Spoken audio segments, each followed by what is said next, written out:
And they looked for this property that was nothing here. And they came, and they looked and said, this is where we're going to build our next school. And they did. And if you look at the building they put up, they built to last. This wasn't some little makeshift thing that they put up. And when they were doing it, so many people said, those sisters are crazy. What are they doing putting a school way out there in the wilderness? You know, nobody's going to want to send their daughters there. But they weren't defeated. They weren't stopped by that. They knew this was something real, something good, something important, and they were going to do it. And they did.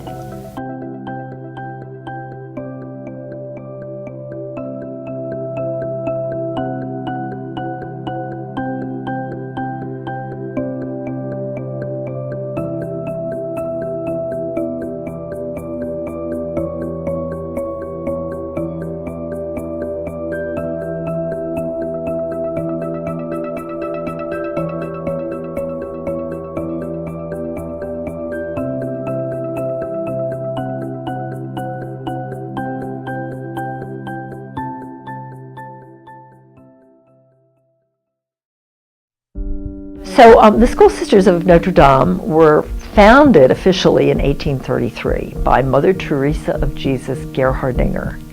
Mother Teresa was a young German girl at a time when there was a lot of political unrest in Germany, in her part of Germany. Mother Teresa was a really pioneering young woman in Bavaria, Germany, which is a southern portion of Germany. And she went to school with canonesses of Notre Dame in Germany. But during the Napoleonic suppression, the canonesses could no longer teach in any religious school. No religious order could teach in a Catholic school. All the schools became state-operated, and so Mother Teresa completed her education in a state-operated school. Now in Germany at the time, she completed her studies when she was 12 years old. But she worked with her parish priest and taught religious education to the children in the parish school.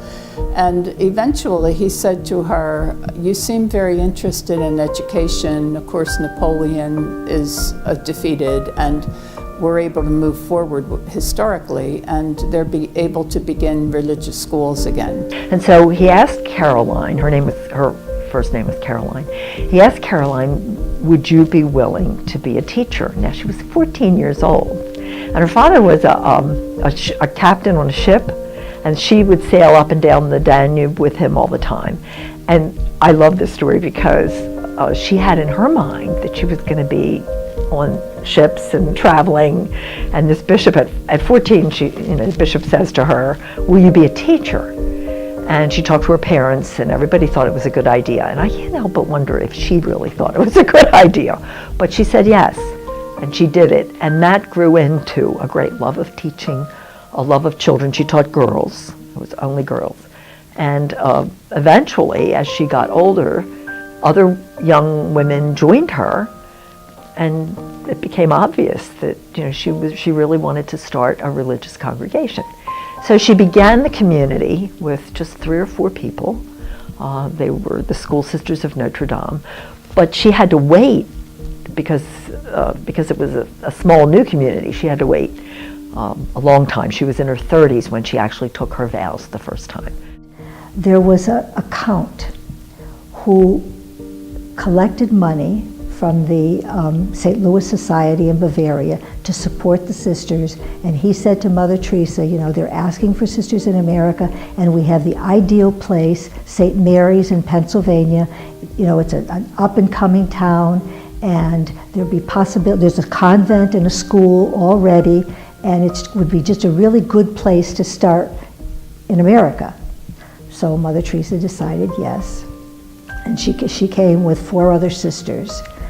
Sister Caroline, by that time she was Mother Teresa, and Sister Caroline, and 2 other sisters, and a novice Emanuela.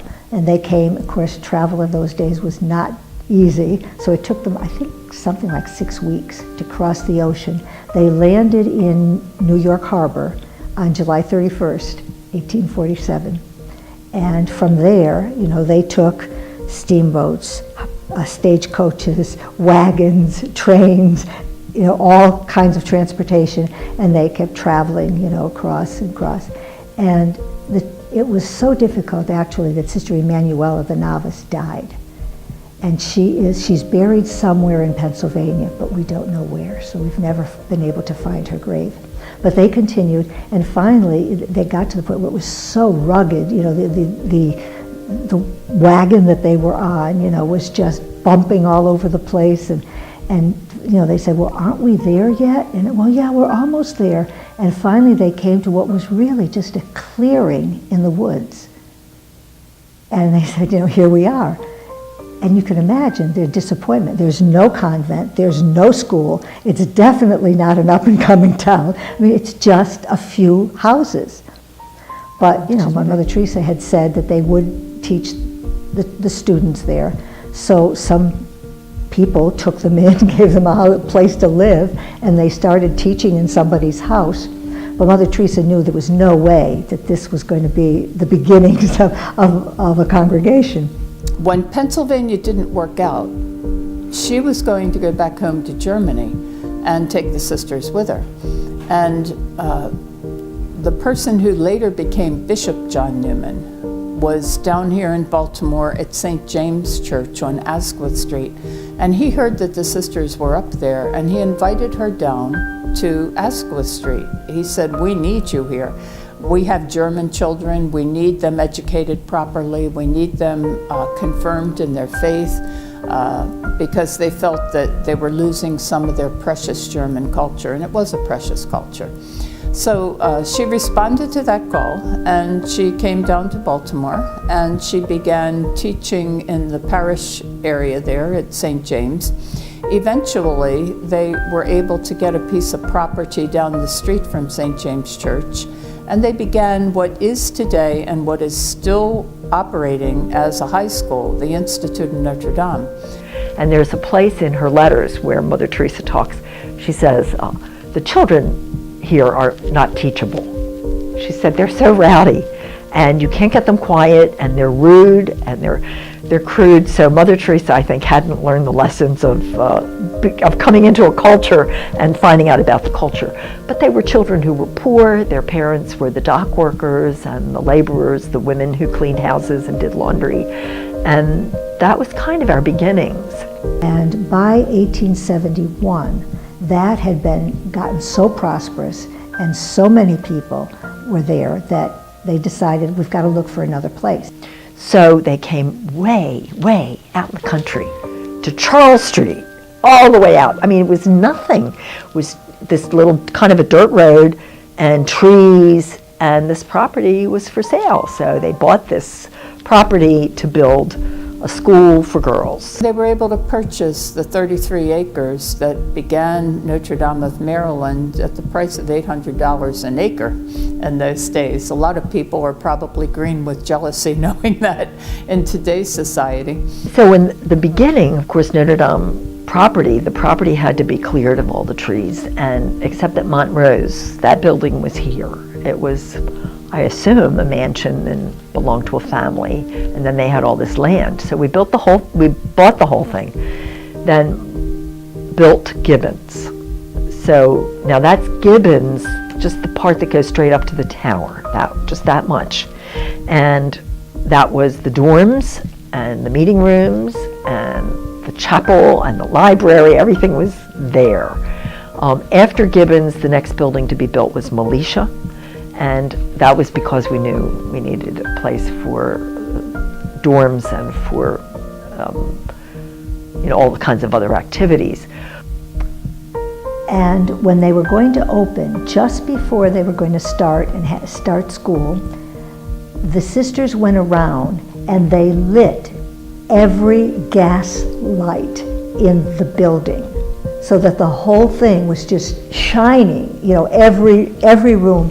And it's kind of like they were making a statement, we're here and we're ready to accept your daughters. And of course at the time, it was quite a progressive education for young women. It was definitely not your typical finishing school that many you had at the time, you know, where young women learned to do needlework and music, and or the young women did.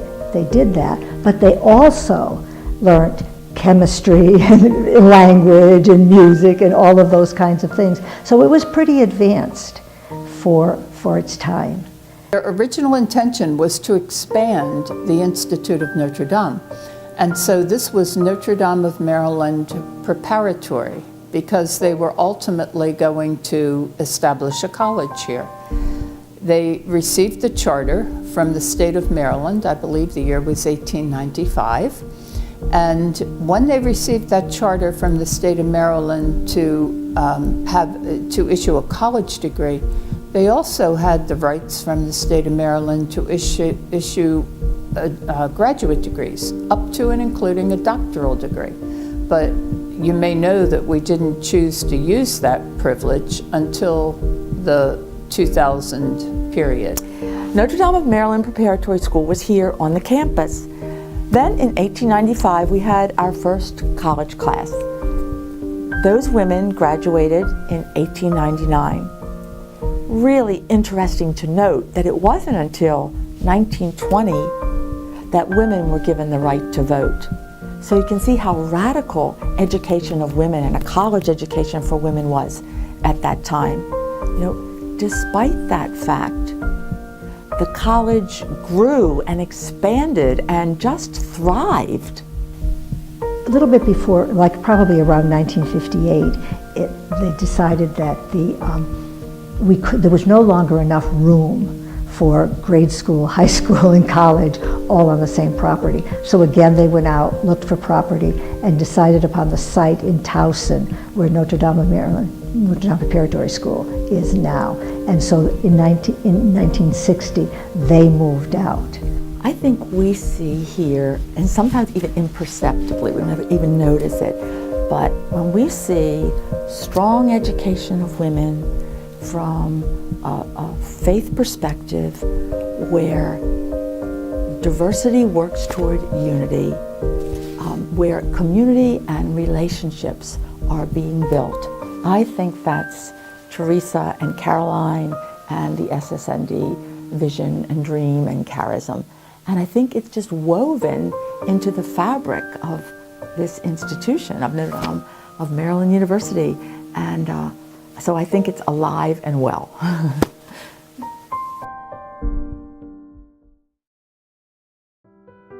One tradition that I not only love, but as a teacher I rely on, and as a human being I just really treasure, is our faith in and our mutual understanding of the honor code. And when you hear something like those words, honor code, you know, it sounds legal and kind of restrictive, but I believe and I trust that all of us who are on this campus live by a code of honor that says to each other, you can trust me. Interestingly enough, the honor code is something that the students themselves started back in 1936. You know, somebody came to, I guess, the dean or the president at the time, I don't know who it was, but saying, you know, we've got all these values that you've been instilling in us, so why do we have to have tests proctored? Can't we be trusted enough to not have somebody watching over us? And so they thought about it and discussed it and all of that, and then said yes. And that's really how the honor code began. We can live together in a way that people outside this campus often can't. I can trust that if I have something that just happens to be outside my office, that it will still be there. Now, sometimes it doesn't work out so well, but I'm still going to be trusting because we live by this culture of honor that says I wouldn't stoop so low as to cheat or betray or lie. And even if there are consequences that are difficult, I'd rather bear the consequences than not be myself with my greatest integrity. So this is a treasure that I hope we never lose. And I think when the first year students come and they say for the first time, you know, this is the pledge and I'm saying it and I'm signing my name to the paper. I don't know if it can mean a whole lot to them yet, but when they say it and I'm in my academic regalia and I'm on stage or in the audience hearing them, I just swell with pride. It's like, yes, this is who we are. I don't know when this originated, but for quite a long time among the SSNDs, we have given each other a sung blessing, a very simple blessing. May the blessing of the Lord be upon you. We bless you in the name of the Lord. And we've done it when our General Assembly meets in Rome and sisters come from all over the world. We do it in different languages. We often do it for community events. So some years ago, we said, you know, maybe we should bless the students. And I remember in particular, I don't know if this was the first time, but I had been asked to give the talk about Mother Teresa at the senior luncheon. And I decided we should bless the seniors. And so I called the sisters up. They didn't know I was going to do it. And they all came up and we sang this blessing that we do all the time. And I could tell people talked about it, but people were just really moved. And it was surprising because it was really just our effort to say, you know, we bless you, we send you forth. And so it became part of a tradition. And then someone said, why don't we bless the first years when they first come? And we said, that's a great idea. Then that way they kind of know who we are. And so we began to do it at the freshman luncheon, the first year luncheon. And it's interesting because the students are very attentive, but they don't have the same faces that the seniors do when we do it, because the seniors, having lived for the 4 years, you know, you see how tradition works.